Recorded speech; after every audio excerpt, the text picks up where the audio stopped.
तो चलिए शुरू करते हैं। यहाँ हम हनी नाम के लड़के को मिलते हैं जो कि काफ़ी अमीर बाप का बेटा है। और जैसे कि सभी को पता है कि ऐसे बेटे क्या करते हैं जब उन्हें उनकी औकात से ज़्यादा पैसे मिल जाते, तो यहाँ हनी भी वही करता है। रात भर क्लब में रातें काली करना, देन लड़कियों को अपनी महंगी स्पोर्ट्स कार में घुमाना और फिर किसी को भी कुछ कह देना। ऐसे ही एक दिन जब वो अपनी फरारी को ओवर स्पीड कर रहा था तो एक ऑफिसर ने उसको रोका और कहा कि वो ओवर स्पीडिंग कर रहा है। तो हनी ने बिना कुछ सोचे समझे उसके मुंह पर पैसे फेंक दिए और वहां से जाने लगा।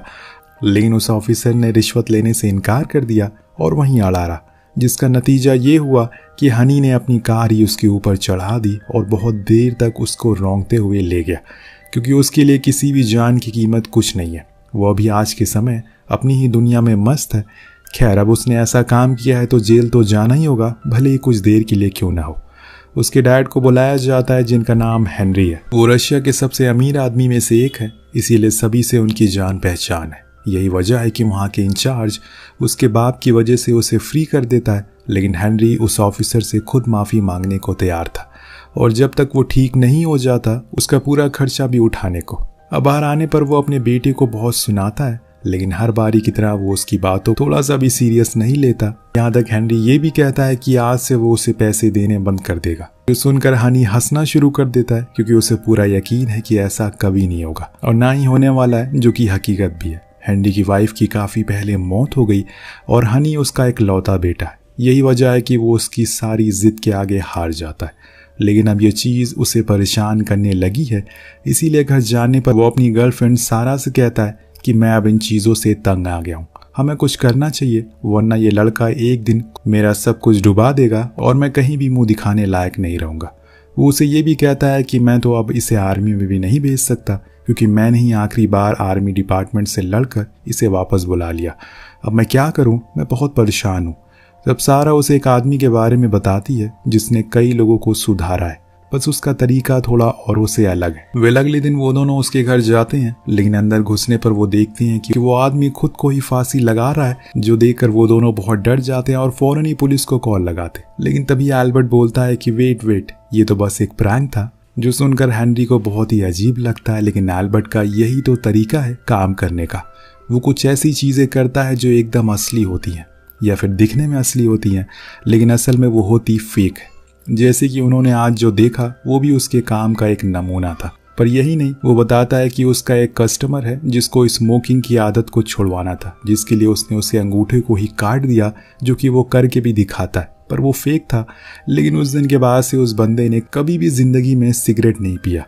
उसकी ये सब हरकतें देखकर हेनरी जाने लगता है, क्योंकि उसे ये आदमी फ्रॉड लगता है। लेकिन सारा कहती है कि यही इसके काम करने का तरीका है, एक बार हमें ट्राई करके देखना चाहिए। कुछ दिन बाद हर बारी की तरह हनी क्लब से बाहर आता है कि तभी उसकी नज़र पड़ती है अपनी फरारी पर, जो कि कोई टो करके जा रहा था। वो उसके पीछे भागता है कि तभी उसकी टक्कर एक कार से होती है और वो वहीं बेहोश हो जाता है। दिन जब अगली बार उसकी आंख खुलती है तो वो एक भैंसों के तबेले में था। उसके कपड़े चेंज हो गए थे, ऐसा लग रहा है कि मानो कोई दिहाड़ी मजदूर हो। उसे तो लगता है कि शायद किसी ने उसकी इज्जत को लूट लिया और उसके कपड़ों को भी। तभी वहाँ पर आर्थर नाम का आदमी आता है, जो उससे कहता है कि चलो जल्दी, हमें घोड़ों को तैयार करना है, मालिक किसी भी समय आने वाले होंगे। हनी को कुछ समझ नहीं आता कि ये सब चल क्या रहा है, इसीलिए वो आर्थर को लात मारकर पीछे कर देता है कि तभी वहाँ पर एक आदमी आकर उसे घसीटते हुए बाहर ले जाता है, जहाँ हम इस गांव के मालिक दमित्री को देखते हैं, जो बहुत ही ज़्यादा सख्त है। वो उसे कहता है कि अगर इसने अब फिर से घोड़े को ना तैयार करने को बोला तो इसको 100 कोड़ों की सज़ा देना। लेकिन दोस्तों, अगले दिन भी वही होता है, इसीलिए हनी को कोड़ों की सज़ा दी जाती है। पर कुछ ही कोड़ों के बाद वो भागना शुरू कर देता है और गांव वालों से अपने लिए मदद मांगता है। वो उनसे पुलिस को फ़ोन करने को कहता है, लेकिन सब उसकी ओर ऐसे रिएक्ट करते हैं जैसे कि मानो उसने क्या ही बोल दिया। और तब हमें असली यहाँ पर प्लॉट समझ आता है। दरअसल दोस्तों, ये समय 1830 का है। रशिया का कोई गांव है जहाँ पर हनी न जाने कैसे लेकिन टाइम ट्रैवल करके पहुँच गया और यही बात उसे समझ नहीं आ रही है। सभी को लगता है कि वो पागल हो चुका है। उधर दमित्री उसे गांव से भागने की सज़ा देता है, जो कि थी मौत। उसे सबके बीच में फांसी के फंदे पर टांगा जाता है। लेकिन इतने में वहाँ पर आधी आ जाती है, दमित्री की बेटी, जो कहती है कि वो हर दिन किसी न किसी को ऐसे मरते हुए देखकर तंग आ चुकी है। अब ये सब नहीं चलेगा, आज उसका जन्मदिन है, कम से कम आज के दिन तो ये सब ना हो। उसके पिता मान जाते हैं और उसको अस्तबल में जाने को कहते हैं। वहाँ जाकर हनी को थोड़ा थोड़ा समझ आने लगता है कि उसे किसी ने लूटा नहीं है, बल्कि वो टाइम ट्रैवल करके यहाँ पर आ गया। इस बीच वो ऊपर देखता है तो वहाँ पर एक चील उड़ रही थी, पर दोस्तों वो चील नहीं बल्कि एक ड्रोन था जो गांव से दूर एल्बर्ट एक टेंट के अंदर से उड़ा रहा था। दरअसल ये पूरा प्लान एल्बर्ट का ही होता है, जिसका खर्चा हेनरी उठा रहा था क्योंकि उसे अपने बेटे को सुधारना है। इन्होंने जंगल के बीच एक पूरा सेटअप बनाया है, पर जब हनी को कोड़े लग रहे होते तो हेनरी को बहुत बुरा लगता है, इसीलिए वो ये सब बंद करने को कहता है। लेकिन एल्बर्ट समझाता है कि हम ये सब उसकी भलाई के लिए कर रहे हैं। इसी बीच कुछ कैरेक्टर आ जाते हैं जिनका पैकअप हो गया था। सभी को कोई भी मॉडर्न चीज पहनने को मना किया गया था क्योंकि ऐसे में उनका प्लान खराब हो सकता। वहाँ गांव में हम देखते हैं कि रात होने पर हनी फिर से उसी अस्तबल में सोने के लिए चला जाता है और सोचने लगता है कि क्या वो हमेशा के लिए इस सिचुएशन में रह जाएगा या फिर कभी यहाँ से बाहर निकलेगा। पर फिलहाल तो उसे कल सुबह जल्दी उठना है, इसीलिए वो जल्दी से सो जाता है। सुबह उठने पर जंगलों में जाता है टॉयलेट करने के लिए, दिन घोड़ों को तैयार करता है जिसमें उसे सबसे ज्यादा डर लगता है। उसने हमेशा फरारी के हॉर्स पावर का मजा चखा है, आज उसे असली हॉर्स पावर देखने को मिलती है। जैसे तैसे करके वो उस घोड़े को तैयार कर देता है, पर अगर किसी दिन उससे वो नहीं हो पाता तो उस दिन उसे कोड़े खाने को मिलते हैं। अब धीरे धीरे समय बीतने लगता है। उसकी और आर्थर की जोड़ी अच्छी जमने लगी थी क्योंकि वो उसे वहाँ के कामों को सिखाने लगा था। लेकिन हनी को एक दिन दमित्री की बेटी आथिया रोते हुए सुनाई देती है। जब वो उसके पास जाता है तो वो बताती है कि उसके पिता ने उसकी शादी किसी बूढ़े आदमी से करवा रहा है। दरअसल दोस्तों, एल्बर्ट का मानना था कि अगर किसी बिगड़े हुए इंसान को सुधारना है तो सबसे आसान तरीका होता है प्यार, जो कि अभी वो करवाना चाहता है उससे आथिया से। लेकिन हनी को उसके रोने से कोई फर्क नहीं पड़ता। वो तो कहता है कि ये तो अच्छी बात है, उसके मर जाने के बाद उसकी सारी प्रॉपर्टी तुम्हारी हो जाएगी, फिर तो मैच करना। जो चीज़ सुनकर वहाँ दूर बैठे हुए सभी लोग हंसने लगते हैं क्योंकि वो ऐसा ही है और उसके डैड को भी अभी तक उसमें कोई सुधार नहीं आते हुए दिख रहा है। अब एक दिन हनी दमित्री की एक मुर्गी चुरा लेता है और आर्थर से कहता है कि इसको बना दो, हम मिलकर खाएंगे। वो भी उसकी बात मान जाता है और उसको बना कर दे देता है।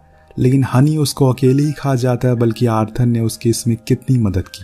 पूरा खाना तो उसी ने बनाया। जब फोरमैन को इस बारे में पता चलता है तो वो सभी मजदूरों को बुलाकर पूछता है कि वो मुर्गी किसने चुराई, सच सच बोलो, वरना तुम सभी को कोड़ों की सजा मिलेगी।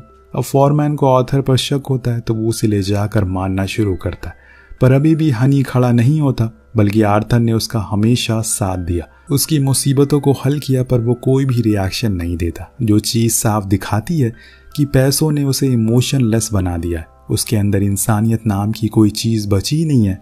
कुछ देर बाद जब आर्थर आकर उसे अपने कोड़ों के निशान दिखाता है तो वो हंसने लगता है और कहता है कि ये तो बहुत ही हल्के हैं, ऐसा लग रहा है कि किसी ने हाथों से बनाए, जो कि सच भी था। दोस्तों, ये असल में मेकअप आर्टिस्ट ने बनाया था। अब इतने में हनी एक नई कैरेक्टर ट्रिशा को देखता है, जिसका काम इस प्रोजेक्ट में सिर्फ घोड़ों को संभालना था, पर वो जाते टाइम घोड़ों से गिर जाती है तो हनी उसकी मदद के लिए पास जाता है और उसके ऊपर ही गिर जाता है, जिससे कि सभी को शक होता है। पर यहाँ एक फॉल्ट भी होता है। त्रिशा ने गुची का परफ्यूम लगाया था जिसकी स्मेल हनी को आ जाती है, पर जब वो उसे इस बारे में पूछता है तो वो जा चुकी थी। लेकिन अब हेनरी को ये सब ठीक नहीं लग रहा था क्योंकि उसका कहना था कि अगर हनी को पता चल गया तो सभी को जेल में वो डलवा सकता है और अभी भी उसमें कोई बदलाव नहीं आ रहा है। ये सब करने का कोई फायदा नहीं है।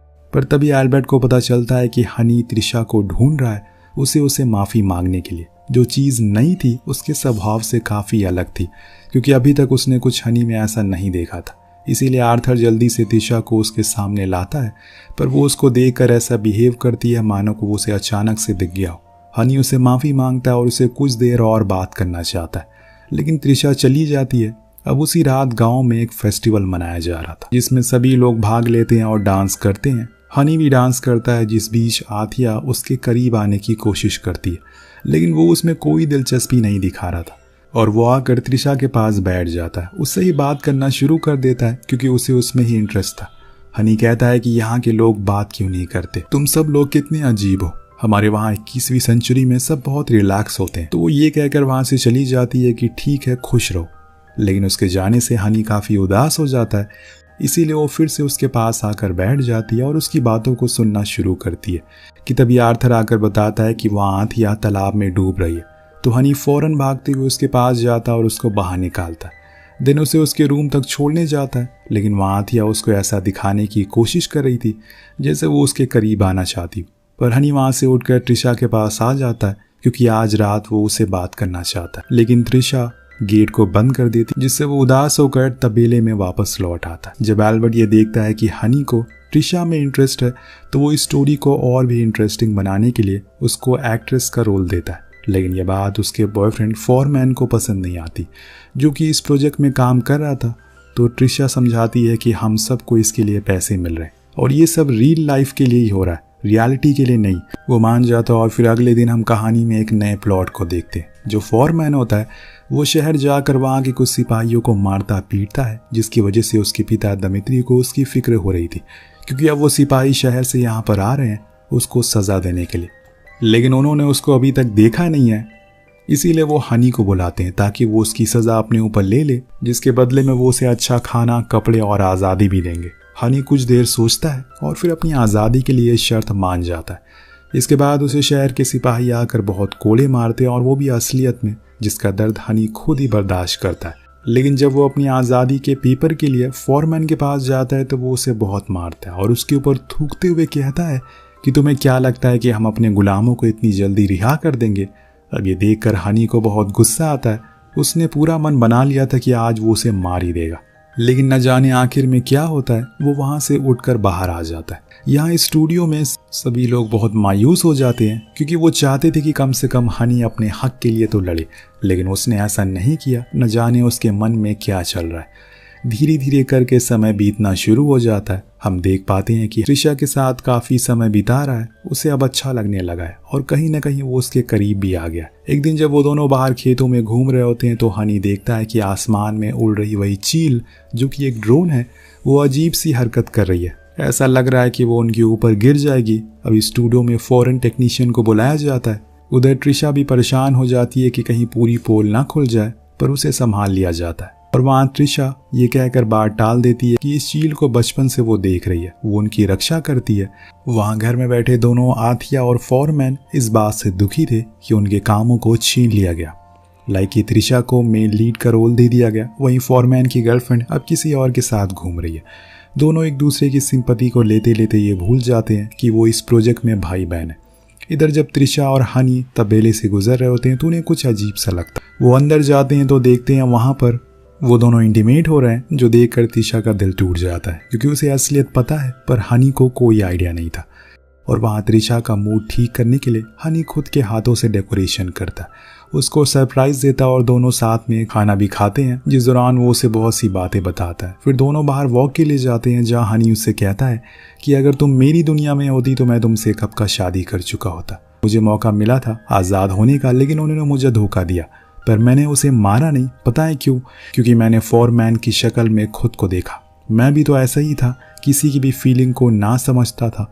मेरे लिए किसी की इमोशन, किसी का पेन कुछ नहीं था, इसीलिए मैंने उन्हें उस दिन उससे कुछ नहीं कहा। त्रिशा उसके अंदर इतनी सुधार को लेकर खुद उससे अट्रैक्ट होने लगती है और फिर आखिर में आकर उसे किस भी कर लेती है। देन सीन शिफ्ट होता और हम असल दुनिया को देखते हैं, जहाँ पर आथिया एक इंटरव्यू में खुलासा कर देती है कि रशिया का सबसे अमीर आदमी ने खुद के बेटे को बंदी बना रखा है। ये न्यूज़ आग की तरह फैल जाती है, जिससे कि पुलिस को भी हरकत में आना पड़ता है। वो अनाउंस करते हैं कि हम जल्दी वहाँ जाएंगे। जब ये चीज़ हैंडी देखता है तो वो कहता है कि हमें ये सब जल्दी से बंद करना होगा, पर एल्बर्ट का कहना था कि अभी उनको आने में समय लगेगा, तब तक मैं इस प्रोजेक्ट को एक आखिरी कट दे सकता हूँ। वो त्रिशा और हनी दोनों ही गाँव के बाहर बैठकर बातें कर रहे होते हैं, जिसमें त्रिशा हनी को बताती है कि अगर वो कभी बिछड़ जाए तो वो ये नहीं सोचेगा कि ये सब झूठ था। वो उसे असली में प्यार करती है। उसको अच्छे से पता था कि आज का दिन आखिरी दिन है इस प्रोजेक्ट का, पर वो उसे सच में प्यार करती है। इस बीच वहाँ पर आर्थर आकर उन्हें बताता है कि मंगोल्स ने हमला कर दिया है गाँव पर, हम सभी को चलना होगा। त्रिशा आर्थर के पीछे पीछे जाने लगती है, लेकिन हनी डर गया था, इसीलिए वो गाँव से बाहर भागने लगता है। लेकिन फिर उसे त्रिशा का ख्याल आता है और वो वापस आता है। देखता है कि मंगोल गांव की कुछ लड़कियों को पकड़कर जबरदस्ती कर रहे हैं, लोगों को मार रहे हैं, पीट रहे हैं। इतने में वो त्रिशा को भी पकड़ लेते हैं, तो वो हनी से मदद मांगती है। उसकी आंखों में आंसू थे, उसे लग रहा था कि वो उसकी मदद के लिए आएगा, पर दोस्तों वो डर के वहां से तबेले की ओर चला जाता है, जो देखकर इस स्टूडियो में बैठे उसके पिता कहते हैं कि सब कुछ खत्म हो गया, इसका कुछ नहीं होगा, चलो ये सब बंद करो, पुलिस भी आने वाली है। लेकिन एल्बर्ट को यकीन था कि वो जरूर आएगा, इस बीच हनी के ऊपर वही चील उड़ने लगती है जो कि ड्रोन था, पर त्रिशा ने उसे बताया था कि उसकी ये देवी है जो उसकी मदद करेगी। हनी को लगता है कि शायद वो भी उससे यही कहना चाह रही है कि जाकर त्रिशा की मदद करो। फिर क्या था, वो हीरो की तरह घोड़े पर बैठकर उन सभी मंगोलों के बीच त्रिशा को बचा लेता है और गांव से दूर जाने लगता है, जो देखकर स्टूडियो के सभी लोग बहुत खुश होते हैं क्योंकि वो यही तो चाहते थे। इतने में वहां पर पुलिस आ जाती है, पर ये लोग कहते हैं कि वहां पर शूटिंग चल रही है। असल में त्रिशा और हनी भी काफ़ी दूर निकल चुके थे, इसीलिए उन्हें कोई शक नहीं होता। वो वहां से चले जाते हैं। इस बीच हम देखते हैं कि त्रिशा भागते भागते रोड पर आ जाता है, जहां उसे एक पेट्रोल पंप दिखाई देता है, जिससे कि वो एकदम हैरान हो जाता है और वो कुछ पूछ पाता कि तभी एक एरो आकर उसे लगती है और वो वहीं बेहोश हो जाता है। जब उसकी आंख खुलती है तो वो अपनी कार के सामने खड़ा हुआ था। उसे कुछ समझ नहीं आ रहा कि असल में ये सब क्या हो रहा है। क्या त्रिशा बस एक सपना था? क्या उसने वो सारे दिन जो गांव में बिताए वो बस एक वहम था या फिर हकीकत? पर उसके पास कोई जवाब नहीं था। इसके बाद उसे अपनी पहली वाली जिंदगी में ढलने की बहुत कोशिश की, पर ऐसा हो नहीं पा रहा था। एक दिन वो उस ऑफिसर के पास जाता है जिसको उसने कुचल दिया था। हनी उसे माफ़ी मांगता है। जी हाँ दोस्तों, उसने उसे माफ़ी मांगी और अपनी फरारी उसे गिफ्ट करके वहाँ से वापस आ जाता है। अब इसी तरह से एक दिन जब वो क्लब में होता है तो उसे वहाँ पर फॉरमैन और आथिया दिखाई देते हैं, जिसके पास वो तुरंत ही जाकर त्रिशा के बारे में पूछता है तो वो उसे ऐसा रिएक्ट करते हैं जैसे उन्होंने उसे पहली बार देखा। इस समय तक हनी को भी लगा था कि शायद वो सब कुछ जो भी उसने देखा वो एक सपना था, इसीलिए वो उनसे सॉरी कहकर वहाँ से चला जाता है। पर आथिया को उसकी हालत पर तरस आता है, इसीलिए वो उसे ले जाकर एक हॉर्स यार्ड में छोड़ देते हैं, जहाँ पर फाइनली हनी त्रिशा को देख लेता है। वो दूर से ही पूछता है कि क्या जो कुछ भी गांव में हुआ वो सच था। वो गर्दन हिलाकर उसके सवाल का जवाब दे देती है और रोते हुए कहती है कि उसने उसे बहुत मिस किया। दिन हम देखते हैं कि वो दोनों हेनरी के पास जाते हैं, जो त्रिशा को उसके साथ देखकर डर जाता है। और फिर त्रिशा कहती है कि उसने सब कुछ बता दिया, जिसके लिए आज हनी खुद अपने पिता के पास आया, उन्हें थैंक यू कहने के लिए, क्योंकि उन्होंने उसकी ज़िंदगी की सही वैल्यू बताई, एक अच्छा इंसान बनाया। सभी बहुत खुश थे क्योंकि यही तो वो चाहते थे। कहानी के आखिरी सीन में हम देखते हैं कि एक और अमीरजादे को उसी गांव में लेकर आया गया है, जिसका इंचार्ज अब हनी है, जिसके साथ ये कहानी यहीं पर ख़त्म हो जाती है। दोस्तों, जब किसी इंसान को आसानी से बिना मेहनत के बहुत दौलत मिल जाती है तो वो उसकी वैल्यू भूल जाता है। इसीलिए उसे एहसास दिलाना ज़रूरी है कि वो दौलत कैसे कमाई जाती है, कई लोग उसके लिए कितनी मेहनत करते हैं, और ये चीज़ हनी के डैड ने उसे एहसास दिलाई। आपको कहानी कैसी लगी नीचे कमेंट करके ज़रूर बताएगा। मिलते हैं अगले वीडियो में। Thank you so much watching. Peace out.